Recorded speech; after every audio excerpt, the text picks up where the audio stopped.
Mary made her way home well past 2 in the morning on Saturday. Her Friday evening had started right after work. She and a few friends decided to kickstart the weekend at their favorite bar. They had a few drinks and danced the night away until it became overwhelming for Mary. She was grateful that she hadn't driven. She knew Darren would have been her designated driver. She was subject to his lectures all the way home.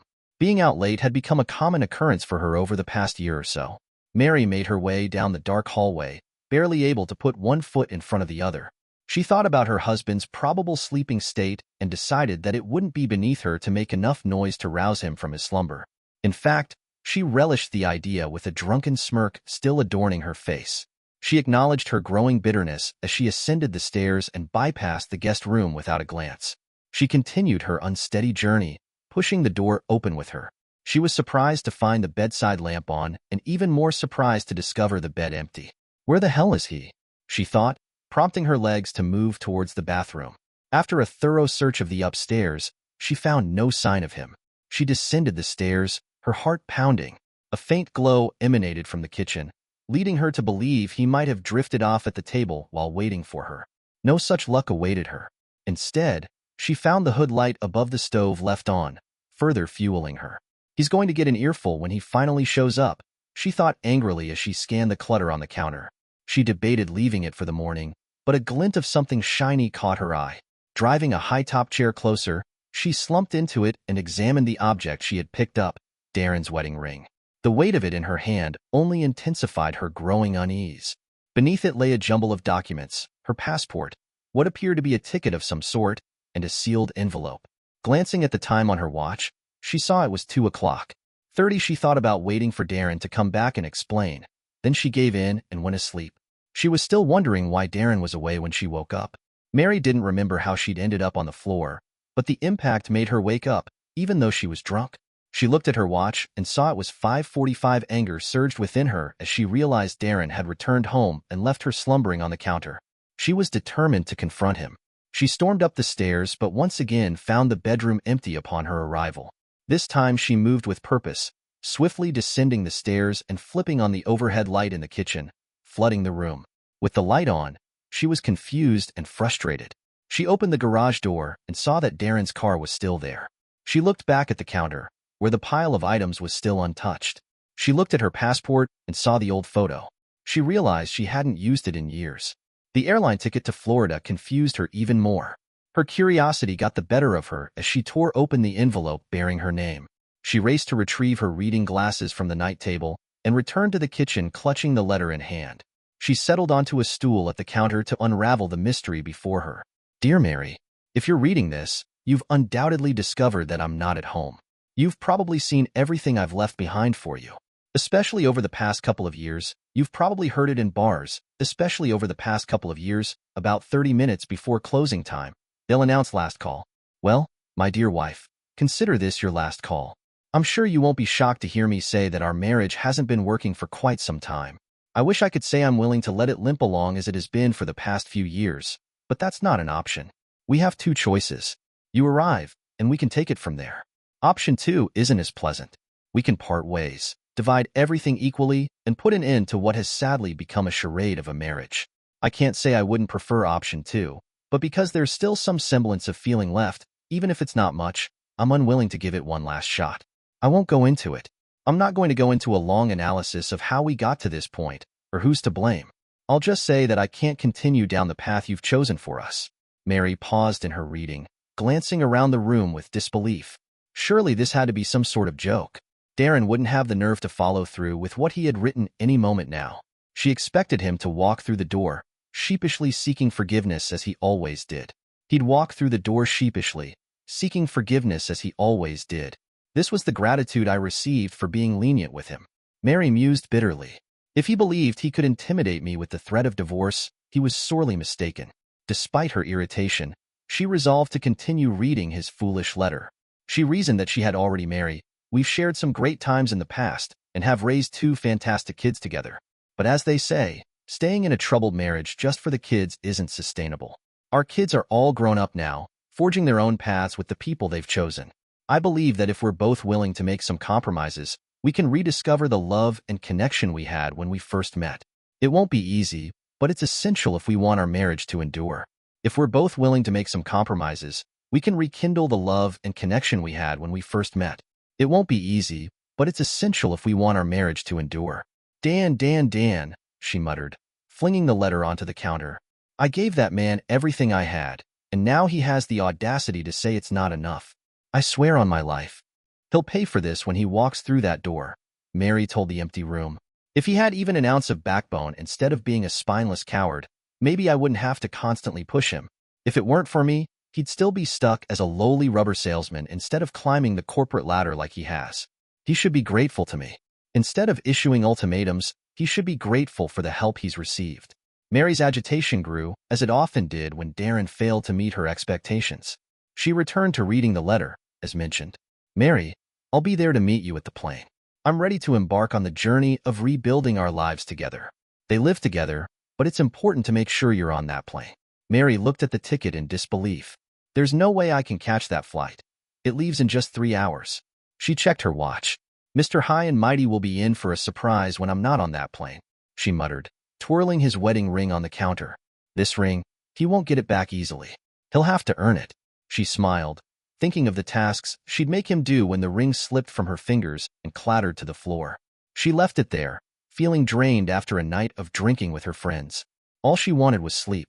Dealing with her husband could wait until she was ready. Mary didn't read the letter further because she was ready to face the consequences. If she had, she would have seen that a series of events had already been set in motion. That morning, she was nursing a cup of coffee at the kitchen table and swearing off alcohol. She was startled by the arrival of Darren's 2 brothers. Frank and James came in through the front door. Excuse me, Mary said, but you two can't just barge into my house, even if you are Darren's brothers. Mary looked at Frank and James as they came in. Take your time finishing your coffee, she said. We're just here to collect a few things. My brother asked us to grab them. Frank shot a disdainful glance at his sister. We're not in the mood, he said. In a moment. Law, fine. Make sure to tell him he's in for a world of trouble when he gets back. Mary shot back sharply. They didn't bother responding. They just dashed upstairs with a box of black trash bags. 3 trips later, they were gone. They didn't even say thank you. Mary grumbled to herself. She drained her second cup of coffee. She was thinking about whether to have breakfast or lunch. She glanced up at the clock. After a late lunch, she went shopping with her friends. Since Darren wasn't around, they ended up making a night of it again. But she never made it home. She woke up on Kelly's couch on Sunday afternoon, praying for relief from her pounding headache for the second time in 2 days. She swore off alcohol, though she knew it would only last until she sobered up and felt better. Darren's probably at home right now, wondering where the hell I am. Let him stew in his own worry. Despite her initial spiteful intentions, Mary realized she couldn't stay over at Kelly's on Sunday night. The looming Monday morning work schedule and the lack of spare clothes at her friend's place compelled her to return home as she stepped into the still empty house. Mary's anger resurfaced. She thought, he can try to avoid me all he wants, but he can't escape forever. She muttered to herself, already plotting her next moves for when she confronted Darren. On Sunday night, Darren finally confronted her. Mary was lying in bed, reading her thoughts when she was unexpectedly drawn to the subject of Darren. She felt a shift in her feelings towards him, and she considered letting him off the hook when he returned.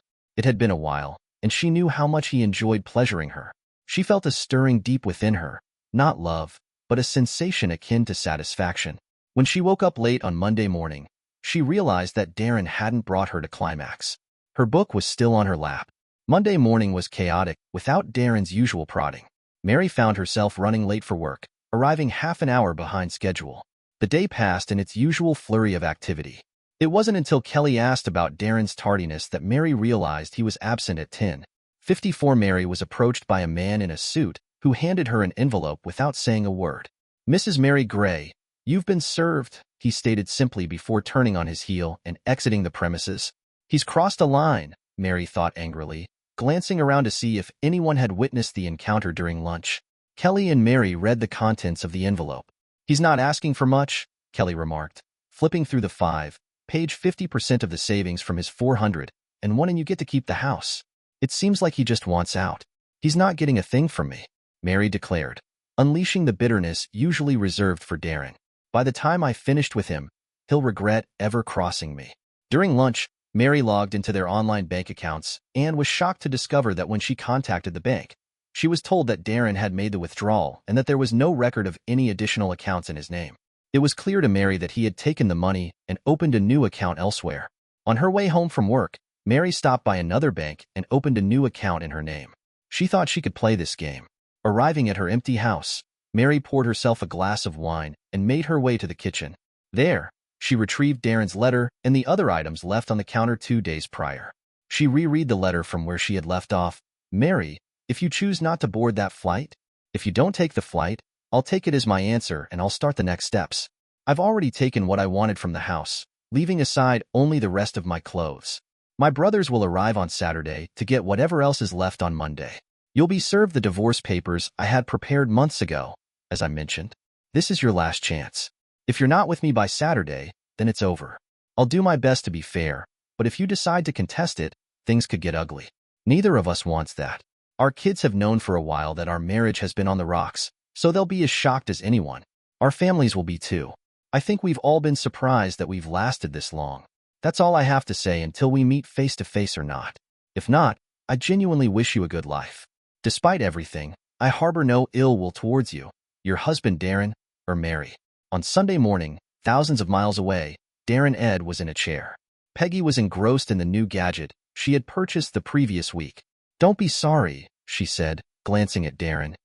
If I hadn't given in to her all these years and stood my ground, maybe we wouldn't be in this mess now. Who knows? Darren replied, scrolling through the iPad menu in search of the books he had downloaded earlier. Peggy asked, did you really think she would come? No, Darren replied, but I promised my kids I'd give it one last shot. You're just happy we won't be needing both cabins anymore, Peggy teased, pulling Darren close. Peggy planted a kiss on him, tinged with more than a hint of passion. She'd worked alongside Darren for the past decade, witnessing his gradual decline and happiness within his marriage. Her own husband had passed away 8 years prior, and Darren had become a source of comfort for her during her moments of frustration. He'd been a supportive friend, offering he gave her reassurance that things would improve with time and listened to her when she needed to vent. He became her sounding board and sounding bore, but Darren wasn't always gentle and agreeable. There were times when he had to give her a reality check. Your husband may have passed away, but you're still alive. Randy won't have wanted you to give up on life and grieve. For him, yes, but then move forward. You're young, attractive, and had a lot to offer. He'd told her once it felt like a lifetime ago. The card she'd given him 3 years ago had only 2 words on it, thank you. It was left and signed on his desk, but Darren knew exactly who it was from 2 years ago. Their roles were reversed at first. Peggy started listening to Darren's troubles, and she'd ask for advice, and he'd give it to her. There was never anything physical between them, although Peggy knew she would have jumped at the chance. They became close friends who relied on each other more and more. 9 months ago, Darren came into work on Monday fuming with anger. It was all about Mary, her complaints, her ingratitude. He was done with her. Still, Peggy stood by, offering advice, but Mary's behavior crossed a line. It got so bad that Peggy was ready to take drastic action to ease Darren's suffering. Then, out of nowhere, Darren made an unexpected offer, a 1-week paid vacation on the Carnival Glory. However, there was a catch. They'd have separate cabins. This cruise is my last attempt to salvage whatever is left of my marriage. I'm pretty sure Mary will let it slip through her fingers like everything else. Darren even confessed to Peggy, even if she decides to join me. I want you there on the ship in the other cabin to help me come to terms with the fact that it's over. Peggy smiled, expressing her eagerness to accompany him, and they made the arrangements together at Southwest Airlines gate number 26. 26. They waited together when the pilot and crew finally disembarked. Darren felt a wave of relief, and without a second thought, he grabbed a shocked Peggy and kissed her first lightly and then with a passion he had harbored for years. I've wanted to do that for years, he admitted, stealing another kiss before declaring they had a boat to catch after checking into their rooms. They went to their respective rooms and sat on deck, marveling at the offerings of the next 7 glorious days. Darren switched Peggy's dinner table reservation and they opted out of booking any excursions, maybe on our next cruise. Peggy suggested they spend the day exploring the ship, enjoying a delightful dinner and dancing the night away at the clubs as it approached 1. It was 10 p.m. They reluctantly addressed the sleeping arrangements for the first night. They slept separately in their own cabins. This is the last time I'll ever sleep alone, Darren told Peggy over breakfast. He slid a promise ring onto her finger and vowed to take it one day at a time. Peggy felt like she was walking on air. Her head was in the clouds. When they finally spent the night together on Sunday, it exceeded all of Darren's expectations. He felt genuinely happy again on the final day of the cruise. Peggy suggested they hide away in their cabin. Darren loved the idea of moving in together, but he knew it wouldn't be easy. Two people are expected back at work on Monday, and he doubted his bosses would understand. Peggy considered asking anyway, but Darren suggested another plan. "Why don't you let me move in with you?" she proposed. Although tempted, Darren decided to stay at least for the time being with his brother Frank while the divorce proceedings unfolded. Despite Mary's insults and threats, Darren remained unfazed, wearing his happiness like armor. The divorce was granted, and the 90-day waiting period began. The waiting period before it was official started, and their kids got tired of their mom always complaining that if she treated Darren better, they'd still be married. Mary's response was to stop talking to them for a month, with only 10 days left before the divorce was final. Mary saw the engagement announcement in the next day. The newspaper arrived and Darren got an email from Mary. It was pretty scathing. Darren and Peggy got married a few days later. It was a small, intimate ceremony, with just a few people there, including his children, his parents, Peggy's sister, and her parents. Darren was getting happier and happier each day. A month later, Mary was sitting in a bar with her friends, who were all leaving. At 3 a.m., the bartender rang the bell, signaling last call. Mary muttered a hint of sadness, thanks to everyone who took the time to listen to today's stories. If you enjoyed it, please consider liking and subscribing. If you haven't already, feel free to share your thoughts on the events in the comments below. Take care.